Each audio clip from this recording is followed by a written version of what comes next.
নবীর প্রতি ঈমানের কথা। কারণ আজকের রাত হচ্ছে সেই রাত যে রাতে সরওয়ারে কায়নাত বিশ্ব মানবতার মহানবী গোটা বিশ্বের শোষিত নির্যাতিত নিপীড়িত জনতার মুক্তির দিশারি জনাবে মুহাম্মদ রাসূলুল্লাহ সাল্লাল্লাহু আলাইহি ওয়াসাল্লামের মেরাজ হয়েছিল যে পবিত্র রাতে, আজকের সেই পবিত্র রাত।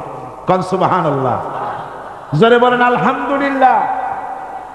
সেই জন্যে আজকে কথা বলবো নবীর ব্যাপারে, নবীর উপর ঈমানের ব্যাপারে। এই কারণেই আজকে বলবো, বাকি কথা আগামী বছর ইনশাআল্লাহ। তাওহীদের পর ইসলামের দ্বিতীয় যে মৌল বিশ্বাস, সেটার নামই হচ্ছে রিসালাত, সেটার নামই হচ্ছে নবুয়ত। যেরূপ ঈমানের ক্ষেত্রে তাওহীদের উপরে ঈমান আনা, তাওহীদ হচ্ছে দ্বীন, সেরকম আনুগত্যের ক্ষেত্রে নবুয়ত হচ্ছে প্রকৃত দ্বীন।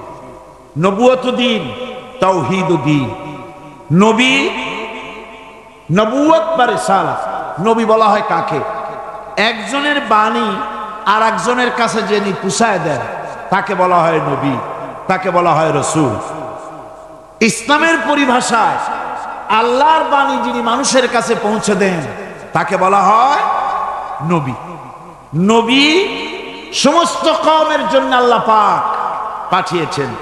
ওয়ালি কুল্লি কওমিন হাদ, প্রত্যেক কওমের জন্য, জাতির জন্য আল্লাহ পাক হেদায়েতের জন্য নবী পাঠিয়েছেন। নবী পাঠানো আল্লাহর দায়িত্ব। হেদায়েতের জন্য আল্লাহ পাক এই পৃথিবীতে অসংখ্য নবী পাঠিয়েছেন। নবী আর রাসূল দুজনের মধ্যে পার্থক্য কি, এটা জানা দরকার। জানা দরকার কি না? নবী হচ্ছেন একজন মানুষ, তার উপরে আল্লাহ শরীয়ত নাজিল করেন, তিনি এই শরীয়তের প্রচার করবেন, কিন্তু প্রতিষ্ঠিত করার দায়িত্ব তার উপরে দেওয়া হয় না। প্রতিষ্ঠিত করার, প্রাণান্ত করার দায়িত্ব নাই, দায়িত্ব হলো প্রচার করা। তারা হলেন নবী। আর রাসূল তিনিও একজন মানুষ, শরীয়ত তার উপরে নাজিল হয়, তার দায়িত্ব হচ্ছে এটা প্রচার করা এবং এটাকে প্রতিষ্ঠিত করার জন্য প্রাণান্ত করা। এটাই হচ্ছে নবী এবং রাসূলের মধ্যে পার্থক্য। যেমন আল্লাহ সুবহানাহু ওয়া তাআলা তার রাসূলকে বলছেন, হুজুরকে বলছেন, ইয়া আইয়ুহার রাসূল বাল্লিগ মা উনজিলা ইলাইকা মির রাব্বিক। হে নবী, আপনার প্রভু আপনার প্রতি যা অবতীর্ণ করেছেন আপনি তা প্রচার করেন, আপনি তা মানুষকে শোনায় দেন। আপনি যদি তা না করেন তাহলে রিসালাতের দায়িত্ব পূর্ণ হলো না। রিসালাতের দায়িত্ব হলো আল্লাহ যা বলেছেন সে কথাগুলি প্রচার করে দেওয়া এবং তা প্রতিষ্ঠিত করার জন্য রাসূলদেরকে দায়িত্ব দেওয়া হয় পৃথিবীর বুকে তা প্রতিষ্ঠিত করার জন্য।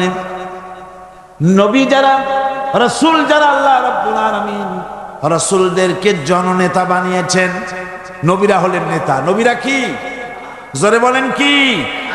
আল্লাহ পাক বলেন, ওয়াজআলনাহুম আইম্মাতান ইয়াহদুনা বিআমরিনা ওয়া আওহাইনা ইলাইহিম ফি'লাল খায়রাত।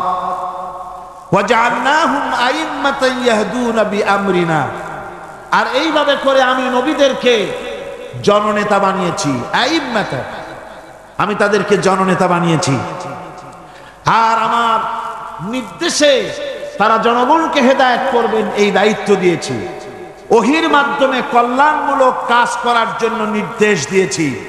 তার ভেতরে হলো নামাজকে প্রতিষ্ঠা করা, যাকাত আদায় করা এবং বন্টন করা। এবং তারা সবাই ছিলেন আমার বান্দা। নবীরা সব আল্লাহর কি? আল্লাহর বান্দা। এবং তারা সবাই ছিলেন মানুষ। নবীরা সবাই কি? মানুষ।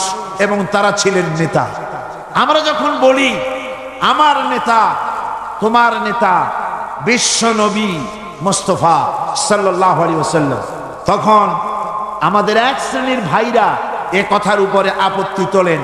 তানারা বলেন যে এটা বলা ঠিক, নবীদের নেতা বলা ঠিক না। কেন? কয় যে অন্যান্য রাজনৈতিক দলেরা তারা স্লোগান দেয় আমার নেতা, তোমার নেতা, অমুক ছাতামাতা, এইসব কথা বলে। তো এইটার সাথে মুহাম্মদ সাল্লাল্লাহু আলাইহি ওয়াসাল্লামকে নেতা যদি বলি তাহলে এটা তো ঠিক হলো। কি বলেন? বলেন এরকম আমার ভাইয়েরা, আল্লাহ নিজে বলেছেন নবীরা হচ্ছেন নেতা। ইমাম মানি তো নেতা, রসুল হচ্ছেন ইমামুল মুরসালিন। সমস্ত রসুলদের নেতা কে? মুহাম্মদ সাল্লাল্লাহু আলাইহি ওয়াসাল্লাম। জোরে বলেন কে? ইমামুল মুরসালিন। আমরা যখন দরুদের মধ্যে পড়ি আল্লাহুম্মা সাল্লি আলা সাইয়্যিদিনা, সাইয়্যিদিনা মানে কি? আওয়ার লিডার, আমাদের নেতা, সরওয়ারে আলম, লিডার অফ দ্য ওয়ার্ল্ড, গোটা বিশ্ব নেতা। ইংরেজিতে বললে কোনো ক্ষতি নাই, আরবিতে বললে ক্ষতি নাই, উর্দুতে বললে ক্ষতি নাই, কিন্তু বাংলায় যদি বলি আমার নেতা, তোমার নেতা, তাহলে ওনারা আপত্তি তোলেন। বুঝি না মাতৃভাষার উপরে ওনাদের এই আপত্তিটা কেন? রাসূল যে আমাদের নেতা, এতে কোনো সন্দেহ আছে? রাসূল যদি নেতা না হয় তো রাসূল কার অনুসারী হবেন? কথা তো দুটো হবে, হয় ইমাম না হয় মুক্তাদি, হয় নেতা না হয় অনুসারী। মুহাম্মদ সাল্লাল্লাহু আলাইহি ওয়াসাল্লাম সহ সমস্ত নবীরা নেতা। যারা বলেন নবীরা কি? এই জন্য আমাদের প্রাণ প্রিয় স্লোগান নারায়ে তাকবীর আল্লাহু আকবারের পরেই তোমার নেতা আমার নেতা কি? হুজুর যে আমাদের নেতা, সে কথা বলতে কি আপনাদের মনে কোনো কষ্ট আছে? কোনো লজ্জা বা ভয় আছে? তাহলে জোরে সোরে চিল্লায় কন্ত তোমার নেতা আমার নেতা কে? আরো জোরে বলেন। রাসূল করিম সাল্লাল্লাহু আলাইহি ওয়াসাল্লাম, তিনি হচ্ছেন গোটা বিশ্ববাসীর নেতা। এখন পৃথিবীতে যত নবী এলেন, সমস্ত নবীরা হচ্ছেন মানুষ। সমস্ত নবীরা কি? জোরে কোন কি? অনেকে আছেন এ ব্যাপারে আপত্তি তোলেন, তারা বলেন না নবীরা মানুষ না। আচ্ছা, নবীরা যদি মানুষ না হয়, নবীরা কি? জেন। যদি জেন হয় তাহলে মানুষের চাইতে কি জেনের মর্যাদা বেশি? আচ্ছা, জেন না, মানুষও না, তবে কি ফেরেশতা? নবীরা যদি ফেরেশতা হয় তাহলে ফেরেশতার মর্যাদা মানুষের চাইতে বেশি না কম? মানুষের মর্যাদাই তো বেশি। সুতরাং নবীরা সব কি ছিলেন? বিশ্বাস করুন, আকীদাকে মজবুত করুন, সমস্ত নবীরা মানুষ ছিলেন। জোরে বলেন সমস্ত নবীরা কি? আল্লাহ রাব্বুল আলামিন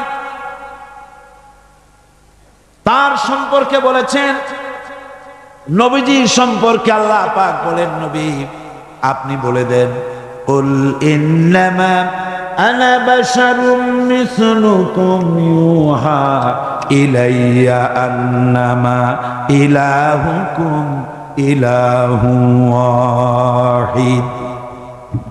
ও নবী আপনি বলেন, আমি তোমাদের মতোই মানুষ। ইন্নামা আনা বাশারুম মিসলুকুম, কত সহজ কথা। ইন্নামা, ইন্নামা আসে হাসরের জন্য। আমি তোমাদের মতোই মানুষ, এতে কোনো সন্দেহ নাই। ইন্নামা আনা বাশারুম মিসলুকুম, তোমাদের মতো মানুষ। পার্থক্য হচ্ছে আমার কাছে ওহী আসে। পার্থক্য হলো আমার কাছে ওহী আসে। আরো পার্থক্য আছে। বেদাতপন্থীরা তারা যেন কথায় কোনো ফাঁক না পায়, সেই জন্য আপনাকে জিনিসটা বুঝে নিতে হবে। ওরা বলে যে তাফসীরের মাহফিলে বলা হয় রাসূল নাকি আমাদের মতো মানুষ, মানে আমরাও গুনাহ করি, রাসূলও গুনাহ করে, আমরাও মিথ্যা কথা কই, রাসূলও মিথ্যা কথা কয়, এই রকমের মানুষ। নাউযুবিল্লাহ। রাসূল আমাদের মতো মানুষ কিরকম? তার ব্যাখ্যা হলো, মা বাপের, পুরুষ এবং স্ত্রীর দুজনের বিশেষ প্রক্রিয়ায় যেমন এই পৃথিবীতে মানুষ জন্মগ্রহণ করেন, সমস্ত নবীরা সেইভাবে মায়ের পেট থেকে এসেছেন। এদিক থেকে আমাদের মতো মানুষ। সাধারণ মানুষেরা ঘুমায়, নবীরাও ঘুমান। সাধারণ মানুষেরা বাজার ঘাট করে, নবীরাও বাজার ঘাট করেছেন। নবীরা বিবাহ করেছেন, সাধারণ মানুষের মতোই বিবাহ করেছেন, বাচ্চা হয়েছে, খাওয়া দাওয়া করেছেন, পেশাব পায়খানা হয়েছে। মানুষে যা যা করে সব অনুরূপ ভাবে তারাও তাই করেন। এই হিসেবে তারা মানুষ। এই হিসেবে তারা কি? পার্থক্য কোথায়? পার্থক্য হলো পৃথিবীর সব মানুষ গুনাহ করতে পারে, আল্লাহর কোন নবী গুনাহ করতে পারে না। জোরে কোন সুবহানাল্লাহ।